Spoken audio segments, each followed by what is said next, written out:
एक बार फिर से आप लोगों का स्वागत है हम आपके अपने यूट्यूब चैनल फ्री स्टडी पर। इस वीडियो में हम बात करेंगे थर्ड सेमेस्टर वाले स्टूडेंट्स के लिए। ठीक है, थर्ड सेमेस्टर वाले स्टूडेंट्स के लिए स्किल एनहांसमेंट के कोर्स में जिनके पास इको का है, ठीक है, यूनियन बजट का इस बार बुक है। ठीक है, तो स्किल एनहांसमेंट की हम बात करेंगे। स्किल एनहांसमेंट के कोर्स के बुक की हम बात करने वाले हैं और इसका जो सिलेबस है यानी कि इको के जो सिलेबस आपको पढ़ना है, इसमें आपको 3 यूनिट पढ़ने होते हैं। हर बार बता चुकी हूँ मैं, जितनी बार भी आपने देखा। अगर आप पुराने हो तो आपको ऑलरेडी पता होगा, बाकी जो नए बच्चे हैं उनके लिए मैं आपको बता देती हूँ कि अगर आप थर्ड सेमेस्टर में हो और आपने क्या कहते हैं स्किल एनहांसमेंट के कोर्स में इको का सब्जेक्ट चूज़ कर रखा है, तो उसके सिलेबस में आपको 3 यूनिट पढ़ने होते हैं। First is concept, second is economic survey and the third is union budget. ठीक है, तो जो फर्स्ट यूनिट है आपका कंसेप्ट, इस पे ऑलरेडी हमने वीडियोस बना रखी है और उसी पर ये आपका पार्ट 5 होने वाला है। ठीक है, इस पे ऑलरेडी हमने part 1, part 2, part 3 and part 4 बनी हुई है। ठीक है, ये आपका पार्ट 5 है जिसमें आप कुछ टॉपिक को कवर करोगे। चलो एक बार नज़र घुमा लेते हैं इंडेक्सों की तरफ। ये यहाँ पे कुछ टेबल बना रखी है मैंने, इंडेक्स बना रखा है कि क्या क्या टॉपिक जो है हमें कवर करने हैं ताकि हमें समझने में थोड़ी सी आसानी हो। हमने फिक्सल पॉलिसी पढ़ ली है पार्ट 1 में, बहुत अच्छे से पढ़ लिया है। मुझे नहीं लगता है कि उसको एक्सप्लेन करने की ज़रूरत है अगर आप पुराने स्टूडेंट हो तो। अगर आप नए स्टूडेंट हो तो बच्चों जाकर के पहले वो देख लो आप, पार्ट 1, पार्ट 2, पार्ट 3, पार्ट 4, ताकि कंसेप्ट आपका पूरे अच्छे तरीके से क्लियर हो। बिल्कुल ठीक है, पॉइंट द पॉइंट सबको सारी चीज़ें क्लियर हो। और यहाँ पे मैंने कुछ एक्स्ट्रा नहीं पढ़ाया, कुछ भी एक्स्ट्रा नहीं पढ़ाया। यहाँ पे मैंने जो भी चीज़ बताई है ना वो आपकी एग्जाम से रिलेटेड ही बताया, तो कहीं से भी कुछ भी आ सकता है, ये बात मान लो। ठीक है, हालांकि उसमें से इंपॉर्टेंट क्या है ये मैं बताती रहूँगी। फिर सेकंड पार्ट में हमने ये भी देख लिया टाइप ऑफ फिक्सल पॉलिसी क्या होती है, जिसको हम हिंदी में कहते हैं राजकोषीय नीति। ठीक है, राजकोषीय नीति और मॉनेटरी पॉलिसी यानी कि मौद्रिक नीति के बीच में क्या क्या डिफरेंस है, वर्सेस के रूप में हमने इसको पढ़ा था।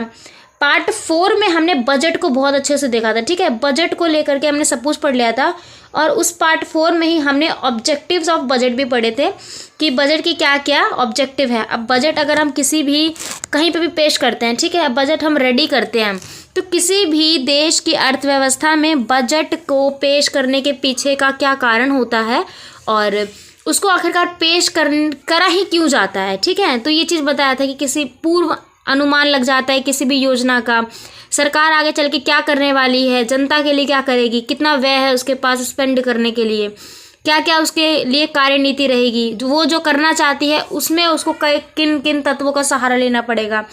ऑल ओवर हमने वहाँ पर देख लिया था पार्ट 4 में ही। और हमें बजट की ज़रूरत क्यों है ये भी हमने पार्ट 4 में ही कवर कर लिया था, बजट वाले में कि किस तरीके से वो बजट टैक्सेस बढ़ाती है। ठीक है, बजट पेश करते हैं तो किस तरीके से अर्थव्यवस्था को स्टैब्लिश करती है, सब कुछ देखा हमने।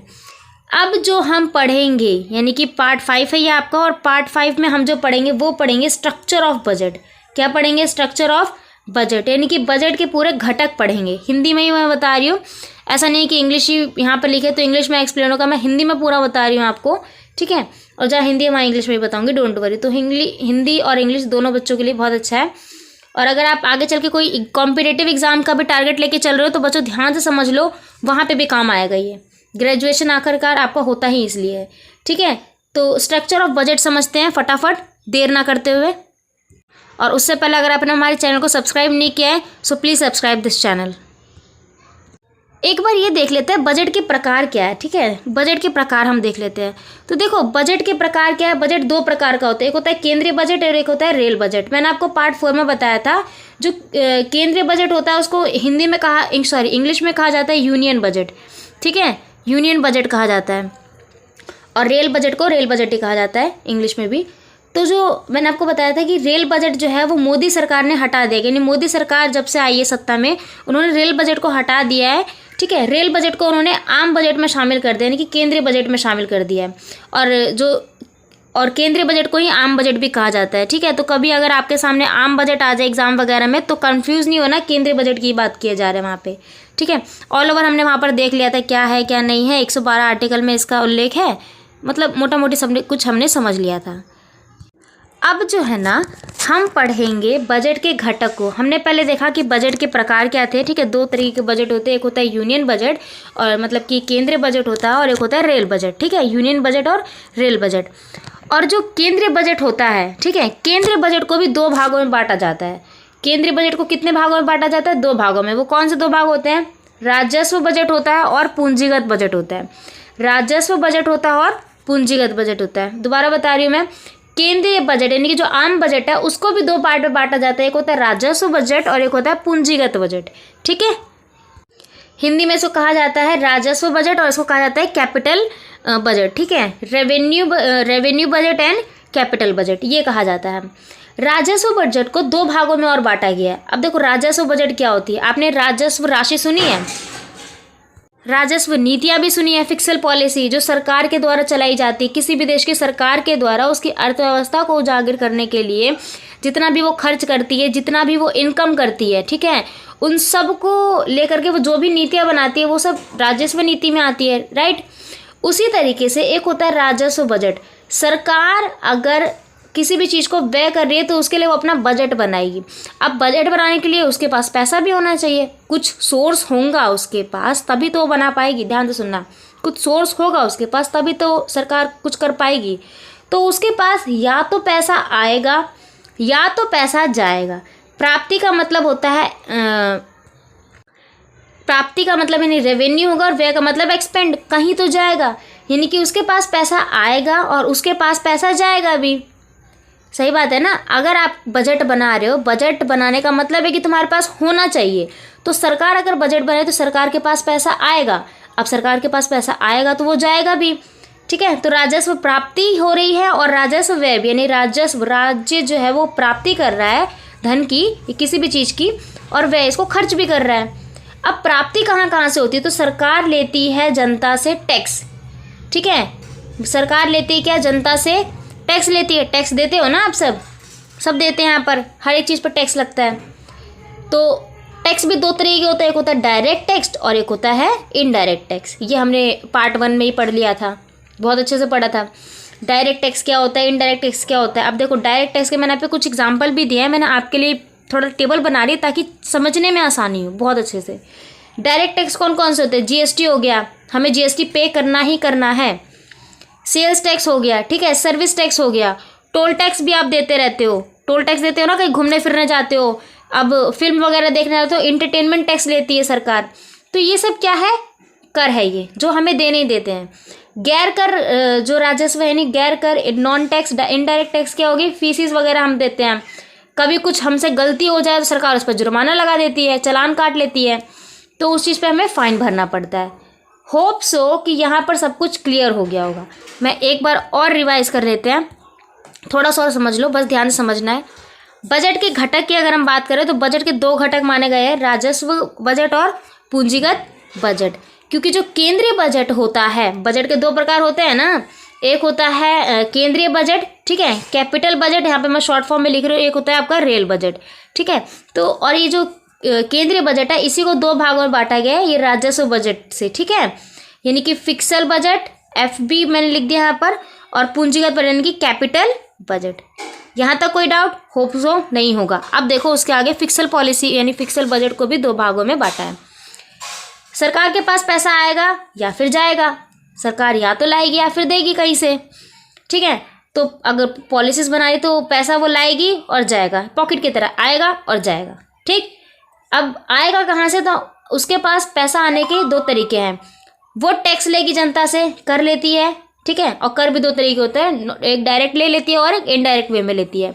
डायरेक्ट के कुछ एग्जांपल लिए मैंने, जीएसटी वगैरह देते हो आप, सेल्स टैक्स देते हो, सर्विस टैक्स हो गया, टोल टैक्स हो गया। इनडायरेक्ट में फीस हमें भरनी पड़ती है, इंस्टीट्यूट वगैरह के किसी भी ड्यू वगैरह, फाइन वगैरह हमें भरना पड़ता है। तो ये सब किसके उदाहरण हो गए? ये सब हो गए राजस्व प्राप्ति के उदाहरण। राजस्व व्यय, अब देखो राजस्व व्यय, सरकार खर्च कहाँ करती है? तो सरकार खर्च किस पे करेगी भाई? देखो जनता से ले रही है अगर, तो जनता पे देगी। जनता टैक्स दे रही है तो भाई जनता अगर सरकार को टैक्स दे रही है तो सरकार अपने पास वो पैसा रखेगी नहीं, सरकार ले रही है तो वो उसी पर लगाएगी। सरकार जनता से पैसा लेगी तो वो जनता पे ही व्यय करेगी। तो जनता पे व्यय कैसे करती है ये देखिए। तो जनता पे व्यय करने के लिए ना वो प्लान बनाती है। क्या बनाती है? प्लान बनाती है, जिसे कहा जाता है योजनागत राजस्व व्यय। योजनागत राजस्व व्यय यानी कि प्लान एक्सपेंडिचर, इसको इंग्लिश में कहा जाता है। प्लान एक्सपेंडिचर इसको कहा जाएगा। गैर योजनागत व्यय इसको इंग्लिश में कहा जाएगा नॉन प्लान एक्सपेंडिचर। योजना आयोग आपने सुना होगा, तो ये सरकार का वही पार्ट है जो योजना आयोग काम करती है।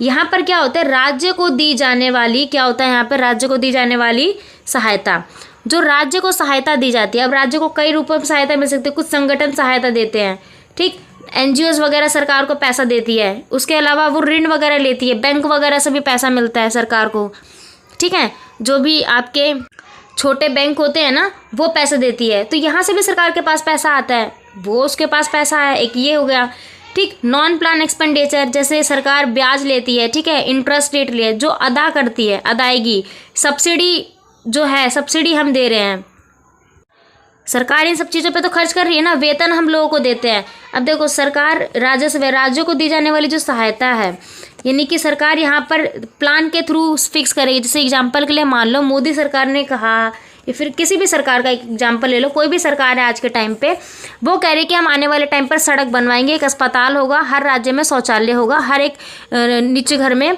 एक घर दिया जाएगा उनको जिनके पास आवास नहीं है, ये कहा है। तो ये क्या, ये प्लान करके चल रही है, राइट। प्लान है कि हाँ हम ये चीज़ें देंगे, तो उसके हिसाब से सरकार बजट बनाएगी, कितना पैसा है, कितने पैसे की ज़रूरत है, राइट। यहाँ तक समझे।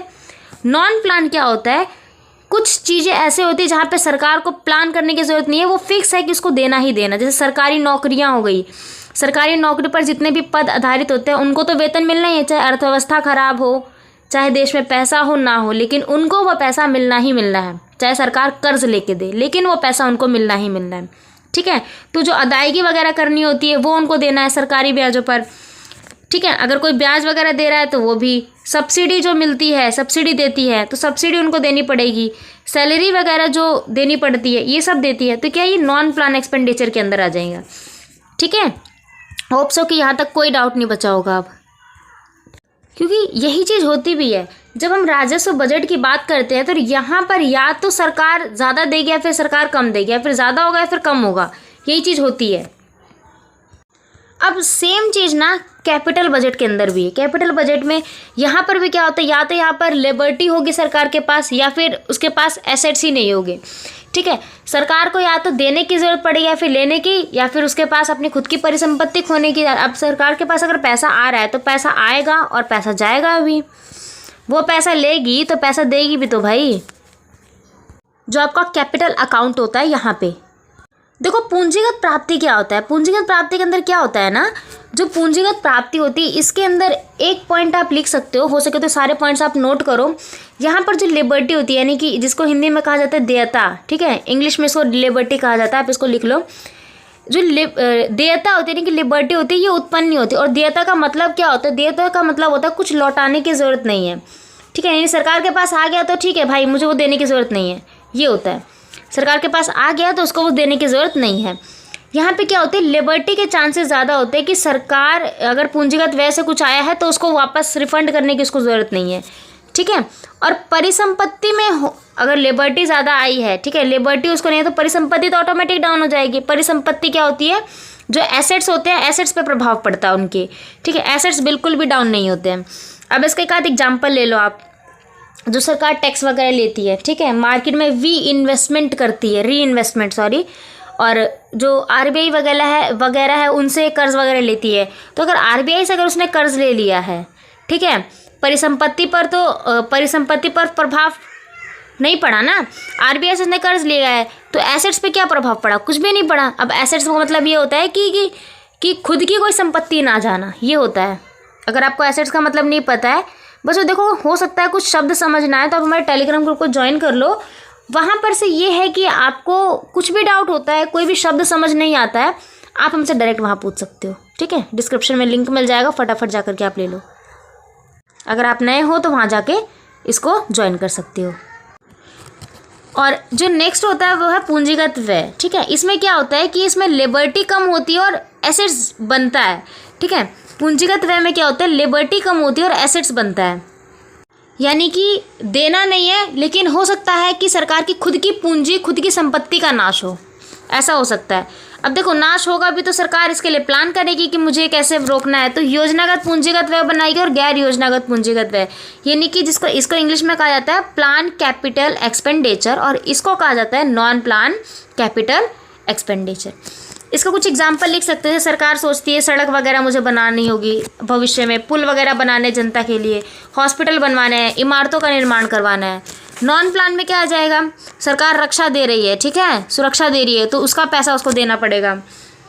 पब्लिक जो भी पब्लिक लेवल पर एंटरप्राइजेस ओपन हो रहे हैं ये हो गया, ठीक है। विदेशी सरकार को जो कर्ज दे रही है ये सब चीज़ें हो गई, तो ये सब क्या है इसके अंदर शामिल हो जाती है। होप सो बच्चों आपको समझ आ जाना चाहिए। मैंने बहुत ही आसान शब्दों से और आम शब्दों में बिल्कुल सब कुछ समझा दिया है क्या है, क्योंकि एग्जाम में आता है। हो सकता है ये पूरी टेबल आपसे बनाने को बोल दी जाए, मैं पहले बता रही हूँ आता है, ये क्वेश्चन आता है, ठीक है। हो सकता है आपसे पूरी टेबल बनाने को कह दी जाए, तो इसीलिए आप नहीं आई ये वीडियो समझ, तो आप एक काम करो, 2 ऑप्शन है आपके पास, इस वीडियो को आप दोबारा देख लो, दोबारा ने 2 से 3 बार देखो, डेफिनेटली समझ आ जाएगा, पक्का आ जाएगा समझ। सेकंड चीज़, आप हमारे टेलीग्राम ग्रुप को ज्वाइन कर लो। कोई भी दिक्कत वगैरह वहाँ पे आ जाए तो आप हमसे डायरेक्ट पूछ सकते हो, ठीक है, हम वहाँ पे आपकी हेल्प ज़रूर करेंगे। फिर से इंडेक्स देख लेते हैं हम कौन कौन से टॉपिक हमारे कवर हो गए। फिक्सल पॉलिसी इज़ कवर, ठीक है, ये हमने कवर कर लिया। फिक्सल पॉलिसी कवर हो गया, ये भी कर लिया। Pixel policy versus monetary policy, type of pixel policy हो गया हमारा, ठीक है। बजट देख लिया, बजट के ऑब्जेक्टिव देख लिए, हमें क्यों ज़रूरत है ये भी हमने पार्ट 4 तक में पढ़ लिया। और ये पार्ट 5 है जिसमें हमने स्ट्रक्चर ऑफ बजट अभी इस वीडियो में कवर कर लिया। अब जो है यानी कि पार्ट 6 जो आएगा वो होगा आपका यूनियन बजट पे। किस पे होगा, यूनियन बजट पे। एक यूनियन बजट भी निकाला जाता है, ठीक है, तो यूनियन बजट हम पढ़ेंगे। तो मिलते हैं अगली वीडियो में पार्ट 6 के साथ।